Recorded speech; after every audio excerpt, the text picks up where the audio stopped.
안녕하세요. 사연 읽어주는 남녀입니다. 오늘도 와주셔서 감사드리며 그럼 오늘의 사연 바로 시작하겠습니다.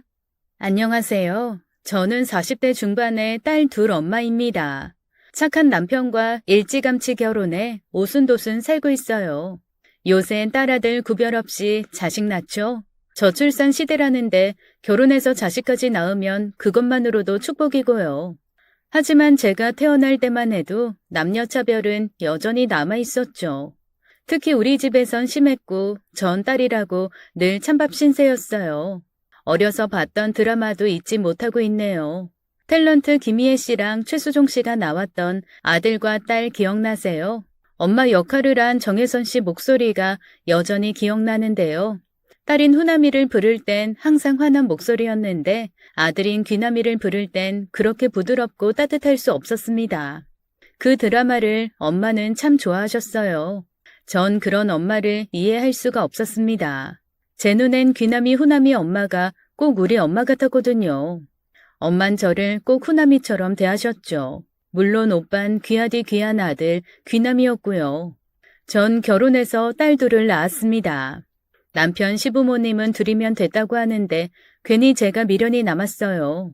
친정 분위기 때문에 그랬는지도 모르겠어요.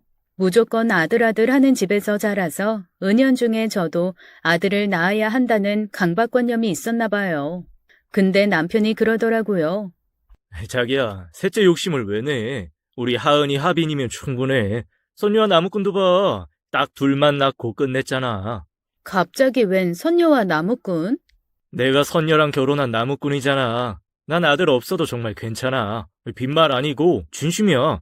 우리 딸들 씩씩하게 잘 키우자. 그럼 됐지. 그렇게 자식은 둘로 끝내자 합의를 봤죠. 남편이 딸들한테 하는 거 보면 너무 행복해요. 우리 애들은 모난 데 없이 잘 자라고 있습니다. 대리 만족이라고 하나요? 전 우리 딸들 아낌받고 사랑받는 모습 볼 때 살맛이 나요. 어릴 때부터 전 지독하게 차별받고 자랐습니다. 오빤 남자고 전 여자인 게 우리 집에선 엄청 큰 차이였죠.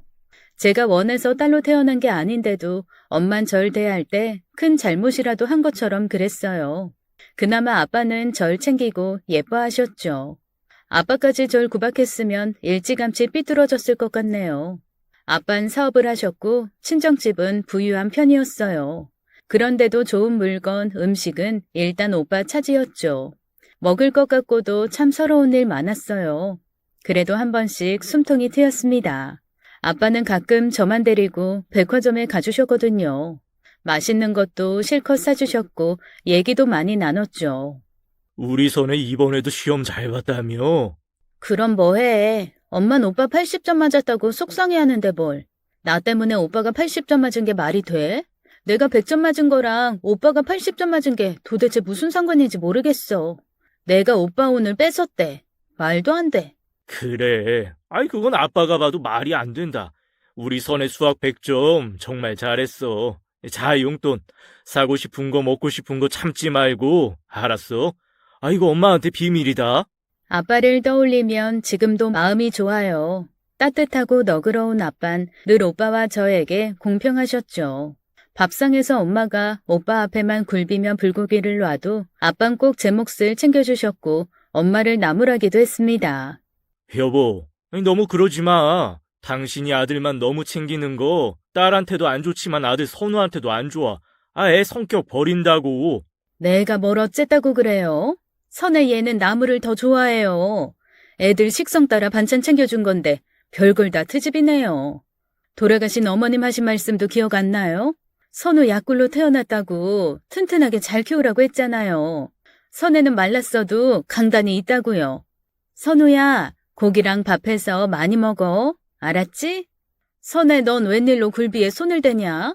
야, 장선혜, 너 굴비 안 먹을 거면 내가 먹는다. 넌 생선을 뭐 이렇게 먹냐? 이 살 좀 다 부숴주고 아깝게. 이럴 거면 그냥 먹지 말고 오빠 줘. 어허, 아이, 선의 목숨 건들지 마. 각자 2마리씩 먹는 건데 왜 동생 걸 건드려? 오빠가 돼가지고 동생한테 양보는 못할 망정. 각자 자기 거 먹어. 먹는 것 갖고 치사하게 뭐 하는 짓들이야? 에이, 선혜야. 천천히 편하게 먹어라. 아빠는 언제나 든든한 방패막이가 돼주셨죠. 어린 제 눈에도 엄만 무조건 오빠 바라기였어요. 돈도 있는 집에서 저한테만 절약을 강요하고 오빤 무조건 새 것만 해줬어요. 게다가 도시락 반찬도 차별이 심했죠. 화가 나서 아침에 엄마한테 대든 적도 있어요. 물론 대들었다고 아침 대바람부터 두들겨 맞았죠. 전 서러워서 학교도 빼먹고 아빠를 찾아갔고 아빠는 엄청 화를 내셨어요. 누가 보면 절 주워온 줄 알겠다면서 다시는 그런 짓 하지 말라고 엄마를 혼내셨죠. 그 뒤 엄만 제 도시락도 오빠랑 비슷하게 싸줬어요. 아빠가 화내실까봐 억지로 그러신 것 같았죠.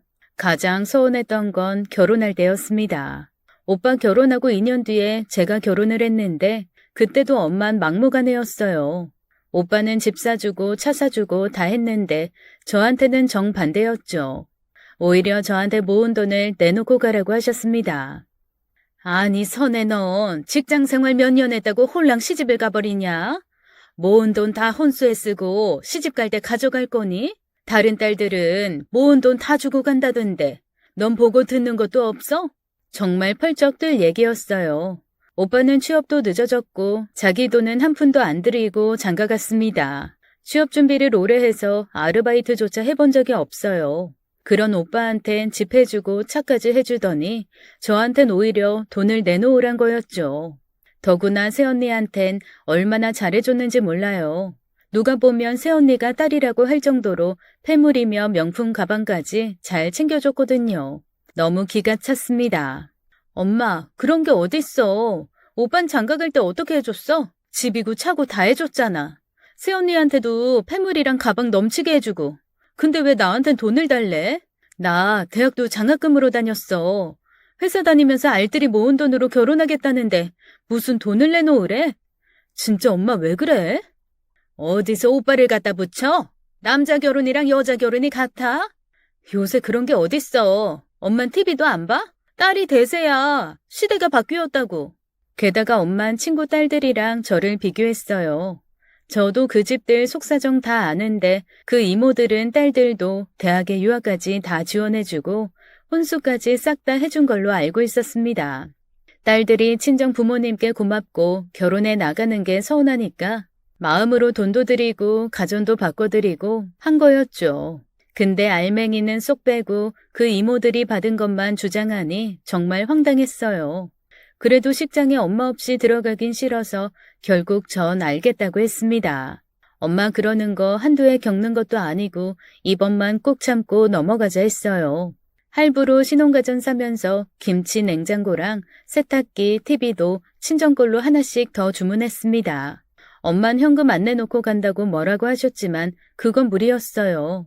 저 대학도 장학금 받아가며 다녔어요. 용돈도 제가 벌어 쓴다는 걸 아빠가 너무 애쓰지 말라면서 넉넉히 주시곤 했고요.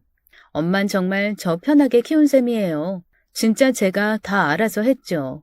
결혼 준비를 하면서 진짜 속상했습니다. 결혼 일주일 전 아빠가 밖에서 보자고 해서 나갔어요. 그리고 봉투를 하나 주셨습니다. 우리 선혜, 진짜 결혼하는 거냐? 아빠 서운해서 어떡하지? 그리고 자, 이거 받아. 아빠가 너 결혼할 때 주려고 모아둔 거야. 봉투 안엔 2천만 원이라는 돈이 들어있었습니다. 너무 깜짝 놀랐어요. 아빠, 이렇게나 많이?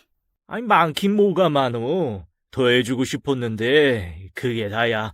네 엄마 아직 철들려면 멀었어. 이제 너 시집 보내면 깨닫는 게 있겠지. 서운한 마음. 아빠 보고 훌훌 털어버려. 양서방도 참 믿음이 가더라. 너한테 잘할 거야.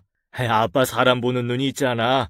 혹시라도 너 서럽게 하면 당장 아빠한테 전화해. 우리 딸 속상하게 하면 내가 가만 안 둘 거니까. 아빠, 그날 얼마나 울었는지 몰라요.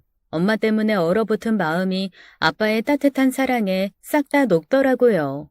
결혼식 잘 치르고 남편과 행복한 신혼생활을 시작했습니다.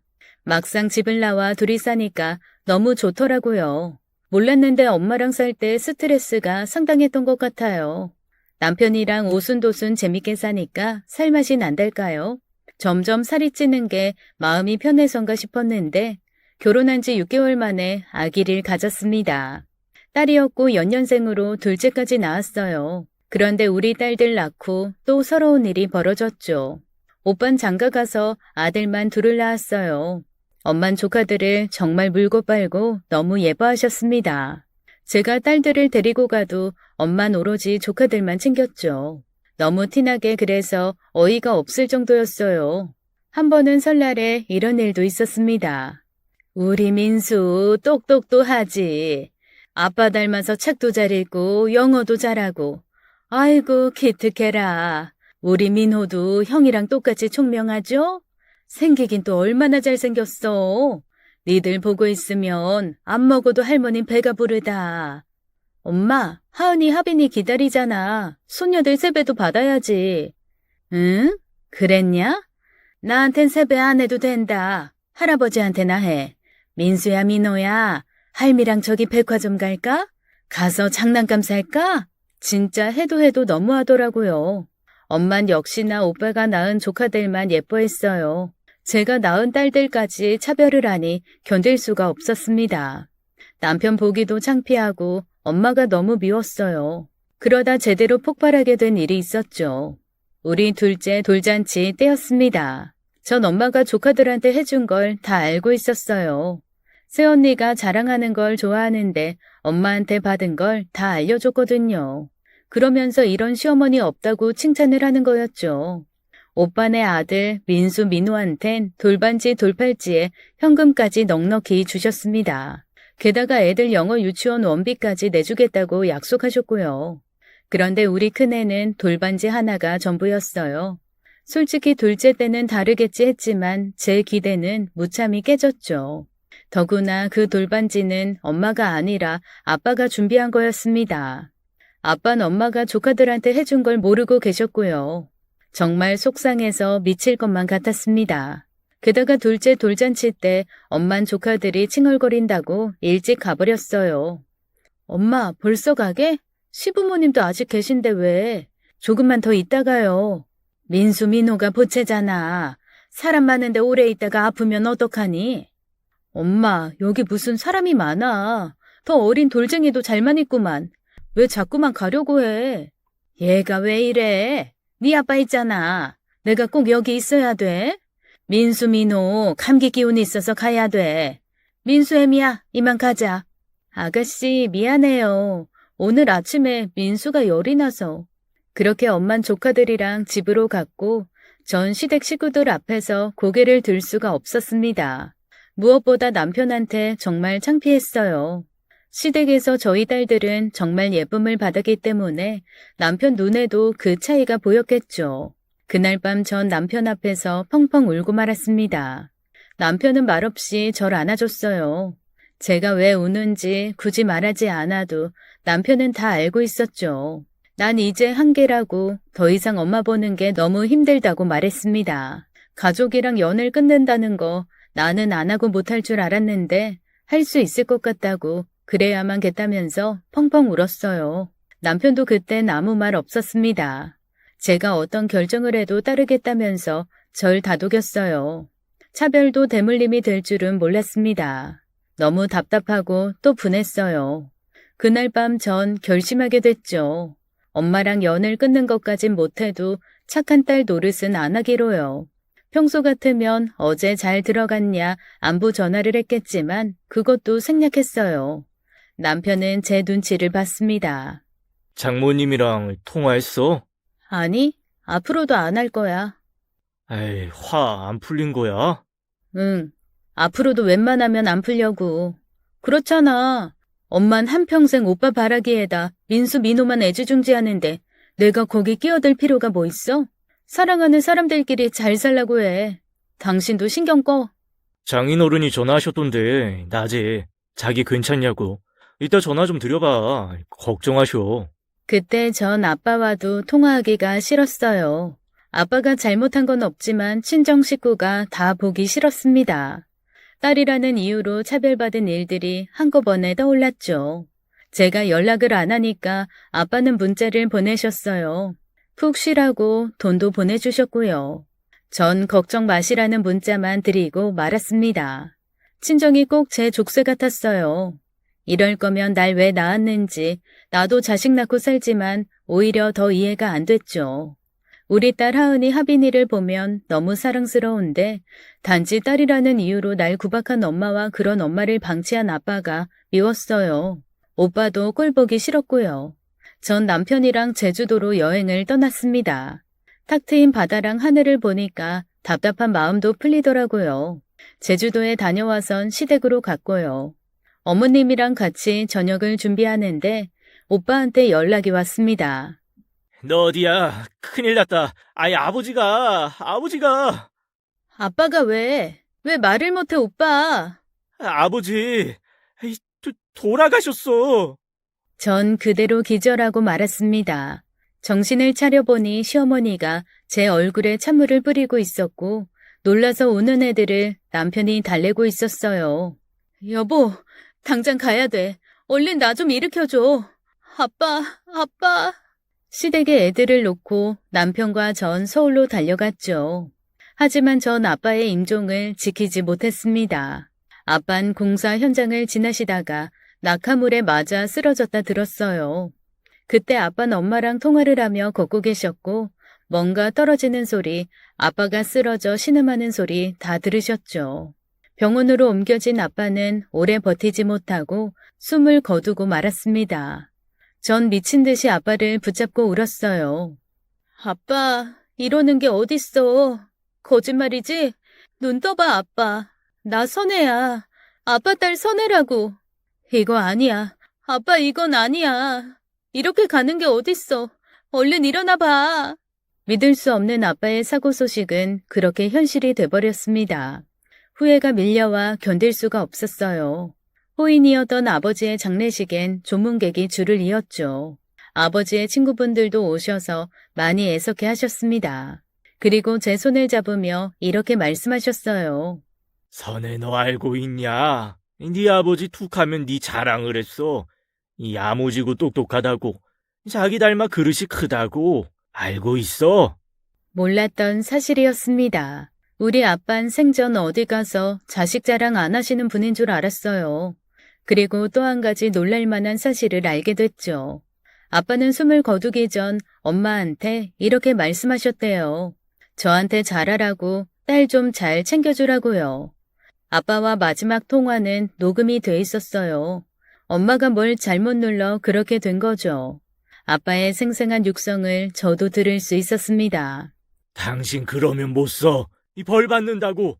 선혜도 잘 챙겨줘. 이 선우만 챙기지 말고. 또다시 눈물이 쏟아졌습니다. 슬픔 속에 아빠를 보내고 어떻게 살아야 할지 막막했어요. 제 마음은 텅 비어버렸죠. 후회되는 게 한두 가지가 아니었어요. 이럴 줄 알았으면 아빠 얼굴 한 번이라도 더 볼 걸. 집에 모시고 식사라도 정성껏 차려드릴 걸. 하지만 때늦은 후회였죠. 어른들 말씀 하나 틀린 거 없었어요. 살아계실 때 잘해드리는 게 무조건 맞는 얘기였습니다. 아빠가 돌아가신 후 전 엄마와 다시 연락하며 지냈어요. 그러나 아빠의 당부를 엄마는 지키지 않더라고요. 사람이 쉽게 변하진 않잖아요. 여전히 서운하고 마음이 아팠습니다. 남편과 제가 점심을 사드려도 오빠 얘기만 하고 그저 오빠만 애틋한 엄마를 보는 게 속상했어요. 그렇지만 엄마도 사별의 상처가 커 보였습니다. 생전 그런 소리 안 터니 오빠랑 새언니가 냉정한 구석이 있다고 하더라고요. 그래도 여전히 오빠 바라기였어요. 나중엔 제가 그랬죠. 엄마, 식당 나가면서 모셔다 드릴 테니까 오빠네 가서 조카들 보고 와. 야, 연락 없이 가면 애들이 싫어해. 새아기한테 실례라고. 나 옛날 시어머니 아니다. 너도 며느리면서 새언니 입장은 생각 안 해? 양서방, 나 집에 데려다 주게. 엄만 당당하게 말했지만 전 속뜻을 알 수 있었죠. 연락 없이 가면 오빠랑 새언니가 눈치 주니까 괜히 그러는 것 같았어요. 그렇게 아들하지만 아들 집에 드나드는 건 쉽지 않은 엄마의 현실에 쓴 웃음이 나왔습니다. 차츰 시간이 지나고 엄만 혼자 사는 생활에 적응하신 것 같았어요. 어느 날 뜻밖의 연락을 받았습니다. 엄마가 교통사고로 허리와 골반을 다치신 거였어요. 많이 놀라기도 했지만 뒷일이 더 큰일이었습니다. 엄만 병원에 입원해야 했고 통증 때문에 쉽게 움직이지 못하셨죠. 간병해야 할 사람이 필요했는데 오빠와 새언니는 맞벌이 부부였어요. 엄마 일로 모였을 때 초장부터 못을 딱 박더라고요. 회사에 다녀야 해서 엄마를 돌볼 수 없다고 저만 바라보는 거 있죠. 전 집에 있으면서 딸 둘을 보는 상황이었죠. 오빠와 새언니는 저한테 엄마를 부탁했어요. 분위기를 처음부터 그렇게 몰고 가더라고요. 지금 너 아니면 누가 해? 거동 못 하시는 분, 간병비 어마어마한 거 알지? 또 엄마가 간병인 모르는 사람 붙는 거 싫다잖아. 선에 네가 좀 해라. 나 이제 곧 승진이고 이 사람도 이제 막 일 많은 부서에 발령 났어. 우리 둘 다 휴직은 말도 못 꺼낸다고. 우리 애들은 어떻게 하고? 방법을 찾아봐야지. 뭐 난들 뾰족한 수 있겠어? 정 어려우면 네 시댁에 말씀 좀 드려보던지. 정말 황당했어요. 남편은 제 얘기를 듣더니 먼저 시부모님께 말을 꺼내줬습니다. 인품 좋으신 시부모님은 애들 걱정 말라면서 절 다독여 주셨고요. 엄만 병원에 입원하셨다가 저희 집에 와서 지내셨어요. 제가 엄마 모시고 병원에 다녔고요. 그때 처음으로 엄마가 저한테 좀 다정하셨죠. 고맙다면서 역시 딸이 최고라는 말까지 해서 놀랐습니다. 선혜야, 엄마 찜질팩 좀 데워다오. 병원 좀 다녀왔다고 기운이 쭉 빠지는 게 힘들어 죽겠다. 이거 원 나으려고 다니는 건지 뭔지 알 수가 없다니까. 엄마, 이왕 치료받는 거 좋은 마음으로 받아야 빨리 낫지. 찜질팩 어디 대줄까? 엄마가 찾을 줄 알고 미리 데워왔어. 에구구 에구 시원하다. 역시 딸이 최고로구나. 딸이 이렇게 잘하는데 간병인이 내 마음에 들었겠어? 누우니까 좀 살겠다. 고맙다 선혜야. 점심은 뭐 먹냐 우리? 어제 먹은 갈비탕 남았어? 갈비탕? 엄마 드실 건 있어요. 곧 차려드릴게. 엄마는 걱정했던 것보다 회복이 빠르셨지만 속상한 일도 있었죠. 시간이 지날수록 전 오빠가 너무너무 얄미웠어요. 저 혼자 엄마 간병하고 통원 치료할 때 모시고 다니는 동안 오빠는 단 한 번도 엄마를 병원에 모셔간 적이 없었습니다. 전화도 자주 안 했고요. 그건 새언니도 마찬가지였지만 새언니를 원망하고 싶진 않았어요. 하지만 아무리 바빠도 하루는 휴가를 낼 수 있잖아요. 주말에도 들여다볼 수 있고요. 오빠가 오면 저도 한숨 돌릴 수 있고 길게 쉴 수도 있는데 오빠랑 새언니는 그런 쪽의 배려는 전혀 없었어요. 엄마가 집에서 통원치료 시작할 때 딸들을 시댁에서 데려왔습니다. 딸들 보랴 엄마 간병하랴 정신이 없다 보니 가끔 속마음도 튀어나왔죠. 피곤하고 힘들다고 하면 엄만 꼭 이렇게 말했어요. 힘들다고 괜히 오빠한테 연락하고 그러지 말어. 회사에서 얼마나 바쁘겠냐. 네가 고생한 김에 끝까지 좀 해. 엄만 서운하지도 않아? 오빠, 엄마 다친 뒤에 코빼기도 안 비추잖아. 그래도 우리 선우 그 소리가 나와? 난 얄미워 죽겠는데. 너랑 걔랑 같아? 걘 가장이잖아. 네가 이해해야지. 내가 언젠 이해 안 했어? 그리고 가장이라는 것도 옛날 개념이야. 새언니 똑같은 직장에서 연봉도 비슷하게 벌잖아. 오빠 혼자 일해? 그래도 그런 게 아니다. 엄마 앞에서 오빠 뭐라 하지 마. 듣기 싫으니까. 순간순간 울컥할 때도 많았어요. 그래도 엄마를 외면할 순 없었죠. 아빠 돌아가시고서 엄마 혼자신데 제 입장에선 엄마한테 소홀하기가 쉽지 않았습니다. 클 때 차별받고 억울한 건 어차피 지나간 일이고 이제 잘 지내고 싶었어요. 아프실 때 보니까 엄마도 안쓰럽고 저 역시 꽁꽁 사무친 마음 풀고 싶었죠. 엄마야 한평생을 아들아들하면서 사셨으니 그러려니 해야 하는 부분도 있었고요. 무엇보다 저한텐 착한 남편과 인품 좋으신 시어머니 그리고 든든한 딸들이 있었습니다. 어릴 때처럼 엄마 아빠만 바라보는 처지가 아니라서 마음의 여유가 생겼달까요? 불쑥불쑥 힘들다가도 남편이랑 대화로 풀고 딸들 예쁜 집 보면서 웃으며 흘려보냈죠. 엄만 저희 집에서 허리 다 나으셔서 집으로 돌아가셨어요. 웃긴 건 엄마가 집에 돌아가신 날 오빠한테 문자가 한 통 왔더라고요. 수고 많았다. 그게 끝이었습니다. 엄마 아프신 동안 오빠랑 저 똑같이 비용을 부담하고 엄마가 든 보험으로도 치료비를 막았지만 저희 집에서 생활하시다 보니 솔직히 제 돈은 더 나갔어요. 그래도 생색내기 싫어 입 다물고 있었는데 돌아오는 건 성의 없는 문자 한 통이었죠. 아주 뻔뻔하셔. 그래, 잘 먹고 잘 살아라. 오빠는 원래 얄미운 캐릭터라 기대도 없었지만 이번 일로 정말 학을 뗐습니다. 자기밖에 모르고 인정머리 없는 모습, 꼴도 보기 싫고 말도 섞기 싫어서 엄마 가시고 난 뒤엔 특별한 일 아니면 연락도 안 했어요. 새언니한테도 특별히 바라는 것 없었고요. 엄마 나아지셨으니 각자 생활 잘하면 그게 최고다 생각했죠. 전 다시 우리 딸들 키우고 남편 내조하며 정신없이 지냈어요. 그리고 3년쯤 지났을 때였습니다. 엄마한테 전화가 왔는데 울고 계셨어요. 선혜야, 일을 어쩌면 좋냐? 네 아빠가 엄마 부르나 보다. 엄마 암이래. 위암. 뭐라고? 엄마 지금 어디야? 어느 병원이에요? 아니 몸이 그렇도록 여태 뭐 했어? 내가 당장 갈게. 엄마 거기서 기다려요. 그날 저녁 친정집에 온 가족이 모였습니다. 엄마는 울고 분위기는 침울했어요. 엄만 자꾸 아빠한테 가겠다고 하고 오빤 그만하시라고 하고 분위기가 영 말이 아니었죠. 너무 속상해서 앉아있는데 오빠가 대뜸 저한테 이러는 거였어요. 아이, 선혜 네가 고생 좀 해라. 엄마 병원 모시고 다니고 입원하시면 간병도 하고. 무슨 소리야 오빠. 나 일하고 있어. 백화점 취직했다고. 애들 학원비며 생활비 빠듯해서 취업한 지 꽤 됐는데 몰랐어? 이런 일은 상의를 해야지. 왜 일방적으로 그래? 애들 학원비가 얼마나 되는데 그래. 매제 돈 별로 못 벌지. 월급으로 학원비도 커버가 안 돼? 왜 그렇게 말해?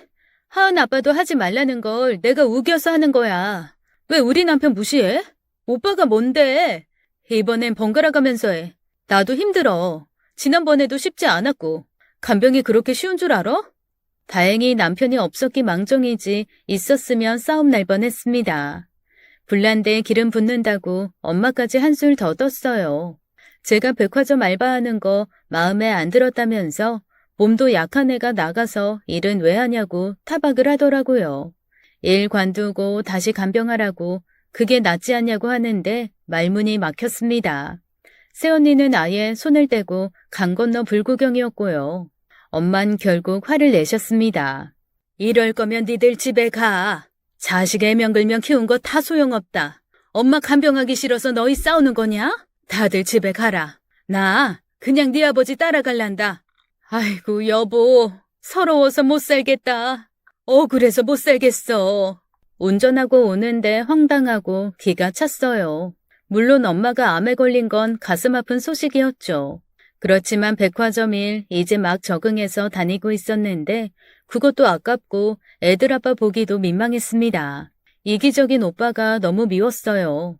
하지만 남편은 오히려 괜찮다고 하면서 절 위로하더라고요. 남편은 저한테 사람은 생긴 대로 사는 거라고 하면서 간병 안 하겠다, 며칠씩 번갈아 가며 보자 설왕설래하면 그 과정에서 저만 마음 다칠 게 눈에 보인다고 했습니다. 그럴 바에 그냥 저보고 하라는데 고맙고 미안하기 짝이 없었죠. 전 결국 일을 그만두고 엄마 병구안을 하게 됐어요. 오빠는 엄마가 수술로 입원했을 때 병원에 딱 한 번 오더라고요. 황당한 건 그 한 번도 엄마는 오빠가 안쓰러워서 어쩔 줄 몰라 했어요. 선우야, 회사 일도 피곤한데 어떻게 왔어? 얼른 집에 들어가서 자. 저녁은 먹었니? 선혜야, 냉장고에 과일 좀 오빠 싸줘라. 오빠 싸줄 과일이 어딨어. 우리 먹어야지. 그럼 이만 가볼게. 내일 아침 일찍 회의가 있어서. 그래, 어여 들어가 푹 쉬어. 여긴 선혜가 있으면 돼. 저도 하루쯤은 집에 가서 푹 쉬고 싶은데 엄마는 오빠랑 교대하는 것조차 싫어했어요. 이유는 오빠 힘들다고요. 엄만 제가 불편하고 힘든 건 전혀 신경 쓰지 않았죠. 오빠는 효자 노릇 입으로만 하고 돌아갔어요. 엄마도 미웠고 꼭 남처럼 인사치레만 하고 가는 오빠가 너무 괘씸했죠. 친한 친구는 제 얘기를 듣고 난리를 쳤어요. 어머, 진짜야? 니네 오빠 진짜 그러고만 갔어? 와, 미쳤네. 네가 완전 호구구나? 야, 너도 파업해. 간병 힘들어서 혼자서 못하겠다고 파업해버려. 나도 그러고 싶어. 근데 엄마는 어떡해? 나 아니면 돌봐줄 사람도 없고, 간병이는 엄마가 싫다고. 아, 답답해 죽겠다. 나 같으면 벌써 뒤집어 엎었어. 니네 오빠 생각할수록 얄밉고 괘씸하다. 나중에 친정엄마한테 생색 제대로 내야 한다. 재산 나눌 때 입 꾹 다물고 있지 말고. 엄마 병간호 몇 년 했고 얼마나 힘들었는지 팍팍 어필하라고. 알았어? 지칠 때마다 친구랑 통화하고 남편 도움 받아가면서 엄마 간병을 해나갔죠. 다행히 엄만 수술도 잘 받으셨고 항암도 잘 받아서 결국 완치 판정까지 받게 되셨습니다. 그러면서 5년이라는 시간이 흘렀네요. 엄마 항암하실 때도 저희 집에 계셨어요. 입이 다 헐고 음식 못 드실 때도 제가 다 뒷바라지를 했죠. 항암약이 잘 안 맞아 온갖 고생 다 하실 때도 늘 제가 곁에 있었습니다. 완치 판정 받기까지 5년 동안 최선을 다한 것 같아요. 그렇게 엄마를 보내고 집에 누워있는데 눈물이 흘렀습니다. 남편은 그런 제게 수고했다며 앞으론 집에서 푹 쉬면서 하고 싶은 일 찾아보라고 하더라고요. 딸들도 제 곁으로 오더니 팔다리 안마를 해주면서 꼭 안아줬고요. 이젠 정말 힘든 일은 다 지나갔다 싶었죠.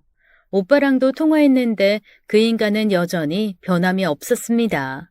딱히 저한테 고마워하는 것 같지도 않았어요. 이번엔 전과는 다르게 백화점 상품권 정도는 보내주더라고요. 어떻게 생각하면 참 편한 인생이었습니다. 힘들고 어려운 건 다 제가 도맡아 해주니 얼마나 좋겠어요. 엄마는 완치 판정을 받고도 저한테 앓는 소리를 자주 하셨습니다. 남편 말처럼 홀가분하게 쉬면서 하고 싶은 일을 찾고 싶었는데 엄만 그런 여유도 허락해주지 않았죠. 점점 엄마가 버거워졌고 오빠에 대한 원망도 커져만 갔어요.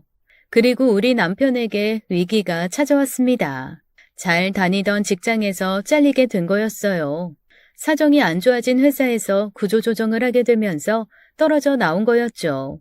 제 남편만 당하는 일은 아니었습니다. 오빠도 구조조정 여파로 회사에서 잘렸고 엄만 그때부터 또 눈물바람이었어요. 사위 구조조정 당한 건 관심도 없고 그저 아들만 큰일 났다고 난리였어요. 그리고 알게 됐죠.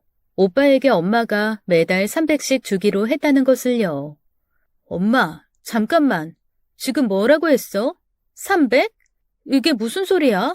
생활비로 엄마가 오빠한테 달마다 300씩을 준다고? 그래. 안 그럼 오빠가 어떻게 사니?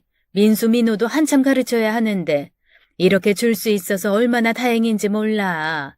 나까지 손가락 빨고 있었어 봐. 우리 선우 애처로워 죽겠네. 엄마, 그건 아니지. 오빠네만 구조조정 당했어? 양서방도 지금 같은 상황이야. 어떻게 오빠는 300씩 주면서 우리한텐 말 한마디가 없어? 엄마 암투병 하는 내내 우리 집에 있었잖아. 양서방이 얼마나 잘했어. 진짜 엄마 너무하네. 나 양서방한테 거짓말 못하는 거 알지? 이 얘기 분명 하게 될 텐데 그때 엄마 사위 얼굴 어떻게 볼 거야? 엄만 약간 당황하면서 핑계를 대셨죠. 오빠네 상황이 괜찮으면 우리도 줄 텐데 그 정도 여유는 없다는 거였어요. 그건 논리적으로 말이 안 되는 얘기였죠. 반씩 나눠서라도 줄 수 있는 건데 엄만 300을 우리한테 쪼개줄 마음이 요만큼도 없는 거였어요. 속이 많이 상했고 씁쓸했죠. 화를 내는 것도 한두 번이지 엄마의 끝없는 아들 사랑에 저도 지쳐만 갔습니다. 시간이 조금 흐른 뒤 남편과 오빠가 직장을 다시 잡게 됐습니다. 그래서 그 일도 유야무야 됐죠. 시간은 흘러 엄마 연세가 68이 됐을 때였어요. 엄만 점점 몸이 쇠약해져 갔습니다. 그때쯤 오빠가 증여 얘기를 꺼냈어요. 꼭 기회를 노리고 있었던 것처럼 툭 얘기를 꺼냈는데 상황이 자연스럽진 않았습니다. 상속받을 재산 생각을 오빠는 아주 오래전부터 해온 것 같았어요. 엄마는 오랫동안 생각해 왔다며 말을 꺼내셨죠. 선우는 장남이니까 오피스텔 3채, 아파트 2채, 경기도에 있는 땅 300평을 주마. 그리고 엄마가 죽기 전까지 먹고 살 돈은 있어야 하니 일산에 있는 상가 2개는 갖고 있다가 그건 선혜한테 상속하마. 오빠랑 새언니는 엄마 얘기 듣고 표정 관리를 못하더라고요. 너무 좋아서 삐죽삐죽 웃는데 뒤통수를 한 대 갈겨주고 싶었습니다. 오빠가 받는 것에 비하면 상가 2개는 진짜 작은 거였어요. 누가 봐도 형평성이 없었죠. 뭐라고 말을 하긴 해야겠는데 어이가 없어서 저도 웃음만 나왔습니다. 사태를 심각하게 만들려면 얼마든지 그럴 수 있지만 뭐 크게 예상 못한 일도 아니었어요. 또 그 상가 2개의 자산 가치도 적은 건 아니었습니다. 오빠한테 증여한 땅, 아파트 오피스텔에 비하면 세 발에 피었지만 친정 엄마가 오래 갖고 있던 상가고 임대 수입 괜찮았어요. 그래도 꼭 한마디는 하고 싶었죠. 역시 그렇게 아들아들하더니 이거 봐. 엄마 재산 이렇게 가른 거. 남들이 들으면 욕해. 욕하든 말든 무슨 상관이냐? 그 상가 2개 다 노른자 땅에 있는 알짜배기라 쏠쏠한 거 알잖냐. 그리고 선우는 민수 민우 장가 보내야 할 거 아냐? 아들들 집 한 채씩은 마련해줘야지. 그만해 엄마. 애들 얘기까지 넘어가지 맙시다. 나 속상하니까. 네가 속상하긴 뭐가 속상해? 아예 안 준다는 것도 아니고. 이 소식을 듣고 친척들과 제 친구들이 난리였죠. 이건 아니라면서 저한테 가만히 있지 말라고 했어요. 요새 딸아들 차별을 누가 그렇게 하냐고. 오빠도 그렇고 엄마가 준다고 해도 오빠가 나서서 동생한테 더 주자고 해야 맞는 거라고 난리들이었어요. 고모들 큰아버지부터 동창이며 하다못해 동네 친한 친구까지 입에 거품을 물었습니다. 전 다 귀찮았어요. 엄마 저러시는 거 한두 번도 아니고 역사가 유구한 일인데 일을 더 크게 만들고 싶지도 않았습니다. 오빠 역시 마찬가지였고요. 생각이 똑바로 박힌 사람이면 엄마 간병할 때 그렇게 무심하진 않았겠죠. 엄마가 그렇게 귀하게 키운 아들은 자기밖에 모르는 괴물이 돼 있었어요. 전 그 괴물과 진흙탕 싸움을 하고 싶지 않았습니다. 남편도 그런 제 생각을 존중해줬어요. 그래도 전 남편 앞에서 면목이 없었죠. 여보, 미안해. 네가 뭐가 미안해. 아이, 그런 소리 왜 해? 그래도 엄마 아플 때마다 내가 간병하고 우리 집에서 통원 치료하면서 당신도 힘들고 불편했던 거 다 알아.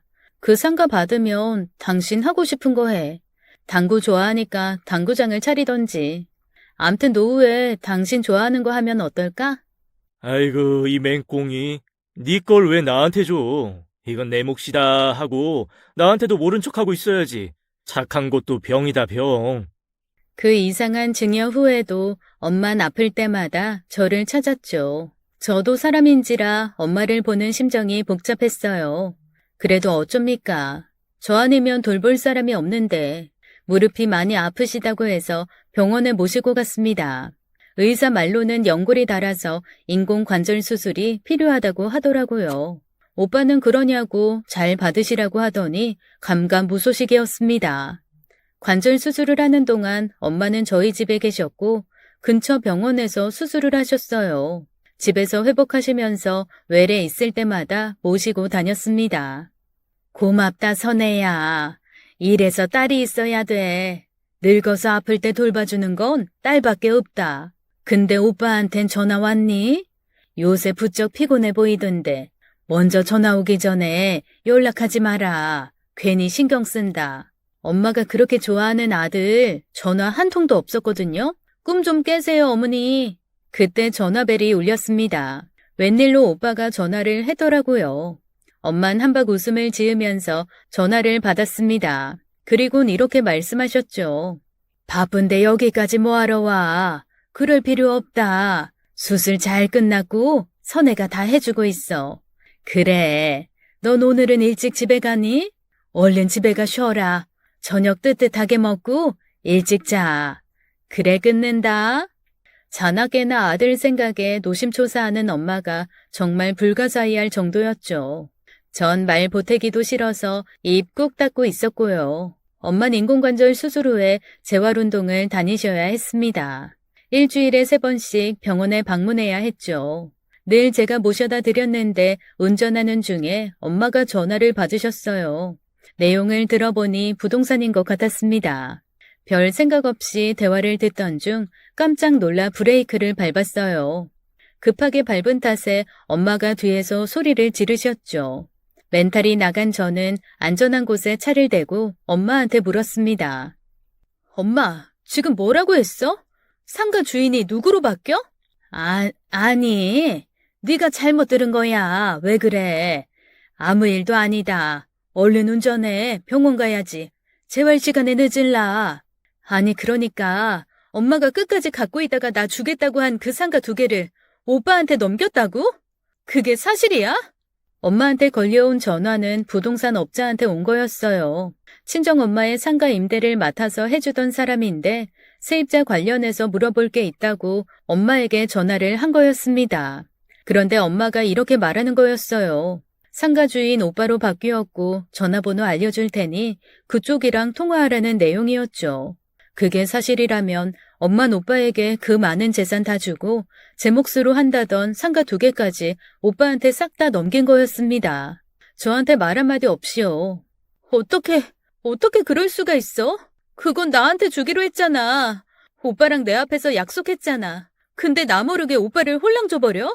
엄마, 진짜 이건 너무하잖아. 얘가 왜 이래? 여자는 시집 가면 남이잖니. 대리를 오빠한테 주겠다는데 뭐가 그렇게 억울해? 억울해 미치겠다고. 엄마 어떻게 그럴 수 있어? 내가 엄마한테 어떻게 했는데? 내 재산 내 아들 주겠다는데 네가 무슨 상관이야? 여자는 시집 가면 그 집 귀신 되는 거야, 이거사. 왜 친정 재산을 탐내? 너무 그러는 것도 보기 싫다. 엄마, 지금까지 오빠 하는 거 보고도 몰라? 엄마 죽으면 오빠가 제사라도 지내줄 것 같아? 지내도 내가 지내. 챙겨도 내가 챙긴다고. 아직도 모르겠어? 엄마 교통사고 났을 때, 위암 투병할 때, 그리고 지금까지 엄마 병수발 내가 다 했어. 횟수로만 따져도 8년이 넘어가. 엄마 힘들 때 옆에 있었던 건 나라고. 왜 그렇게 나를 몰라주냐고. 그런 소리 마라. 엄마 아플 때 자식이 돕는 건 당연하지. 그런 걸로 생색을 내니? 잔소리 말고 얼른 운전이나 해. 병원 시간 벌써 지났잖아. 친정엄마 온갖 병수발은 내가 다 했는데 전 재산을 아들에게 홀랑 주는 엄마를 보고 전 말할 수 없는 배신감을 느꼈습니다. 남이면 병간호 그렇게 해주고 월급이나 받았겠죠. 아예 남보다 못한 취급을 받으니 피가 거꾸로 솟더군요. 결국 그날 병원엔 못 가게 됐습니다. 도저히 엄마랑 같이 있지를 못하겠더라고요. 엄만 저 때문에 치료 놓쳤다고 잔소리를 하셨고요. 집에 돌아오는 길이 지옥 같았습니다. 집에 와서도 방에 틀어박혀 엄마 저녁도 챙기지 않았어요. 전 못 마시는 소주를 마시면서 지난 세월을 되돌아봤죠. 남편과 어린 딸들 희생시켜가며 엄마를 돌봐왔어요. 그 8년이 넘는 시간들이 너무 아깝고 한스럽게 느껴졌습니다. 생각할수록 화가 치솟아 견딜 수가 없었죠. 힘들 땐 딸 이용해 먹고 재산은 아들에게 몰빵하는 엄마를 도무지 이해할 수도 용서할 수도 없었습니다. 남편이 심상치 않은 분위기를 느꼈는지 저한테 조심스럽게 물었어요. 왜 그래? 장모님이랑 무슨 일 있었어? 여보, 나 너무 억울해. 이번만큼은 나 참으라고 하지 마. 엄마가 끝까지 갖고 있다가 나 준다고 했던 상가 있지? 그거 나 모르게 오빠 홀랑 다 줘버렸대. 그게 말이 돼? 엄마 교통사고 났을 때랑 암투병할 때, 이번에 무릎 수술할 때도 곁에 있었던 건 나잖아. 엄마가 힘들 때 내가 외면한 거 봤어? 근데 이게 뭐야? 배신만 당했잖아. 내가 어디 돈이 받고 싶어서 그래? 당신은 알지? 내 마음 알지? 전 남편한테 안겨서 펑펑 울었습니다. 그때만큼은 착한 남편도 아무 말 못하더라고요. 곁에서 제가 하는 걸 다 지켜봤기 때문에 남편도 화가 났겠죠. 그날 밤을 꼴딱 새고 전 결심을 했어요. 밑빠진 독에 물 붓는 것처럼 엄마한테 저만 잘할 순 없었죠. 엄마에 대한 일방적인 짝사랑을 이젠 그만두기로 결심했어요. 며칠 후 엄마가 나간 사이 전 비밀번호를 바꿨습니다. 그리고 현관문 밖에서 엄마를 기다렸죠. 문 앞에 나와 있는 절 보고 엄마가 뭐 하냐고 묻더라고요. 전 대답 대신 엄마에게 쪽지 한 장을 쥐어줬습니다. 거기 적힌 건 6자리의 숫자였어요. 이게 뭐냐? 혹시 로또 번호야? 어젯밤 꿈에 아버지가 나와서 불러주든? 아니, 이거 오빠네 집 비밀번호야. 여기 엄마 짐 다 싸뒀으니까 오빠네 집에 가세요. 난 출가 외인이라며. 남이라는 얘기잖아. 대를 이어줄 오빠네 집에 가면 될 걸 왜 남의 집에 와서 있어? 난 이제 엄마 병수발 안 할 거야. 다 오빠한테 맡기고 거기서 행복하게 사세요. 너 엄마가 싫은 소리 좀 했다고 이러는 거니? 기가 막혔어, 원. 그래, 간다. 어디 너 아니면 엄마가 고리에 나앉기라도 한다든? 욕심도 사납다. 기집애가 어디 오빠 재산을 넘봐? 창피한 줄 알아야지. 전 그 길로 자동차를 몰고 백화점으로 내뺐습니다. 백밀러로 보니까 엄마 무지 열받은 것 같았죠. 늘 제 차로 엄마를 모시고 다녔는데 제가 없으니 택시를 부르셨겠죠. 간만에 백화점에서 쇼핑을 하고 있는데 오빠한테 전화가 왔습니다. 야, 장선혜, 너 미쳤어? 당장 엄마한테 와서 사과해. 어디 엄마를 이 한겨울에 내쫓아? 야, 네가 자식이야? 사람이야? 어이가 없었습니다. 오빤 사태 파악을 전혀 못하고 있었어요. 이봐요, 장선우 씨. 오빠면 다야? 오빠 노릇한 게 뭐 있는데 감히 누구한테 화를 내? 여태 힘든 거 다 내가 대신해줬는데. 고맙다, 잘했다, 칭찬은 못해줄 망정. 뭐? 재주는 여태 내가 부리고 돈은 오빠가 다 벌었지? 엄마가 나는 출가 외인이래. 남이라잖아. 그래서 상가도 오빠한테 줬다니까 난 빠질게. 오빠랑 엄마랑 새언니랑 짝짝꿍하고 재밌게 살아. 난 무수리 생활 끝내고 나대로 잘 살 테니까. 그리고 누구 보고 오라가라야? 끊어. 앞으로 나한테 전화하지 마. 전 시원하게 질러주고 전화를 끊었습니다. 친정엄마 오빠 걱정은 하나도 되지 않았어요. 그 이후 한 달이라는 시간이 흘렀습니다. 전 가족들이랑 캠핑도 가고 편히 쉬기도 하고 그 어떤 제약 없이 자유롭게 살았어요. 주중에는 낮 시간에 할 수 있는 알바도 찾아서 소소하게 주머니도 채우고 있었고요. 너무 홀가분하고 좋더라고요. 그러나 오빠는 아니었나 봅니다.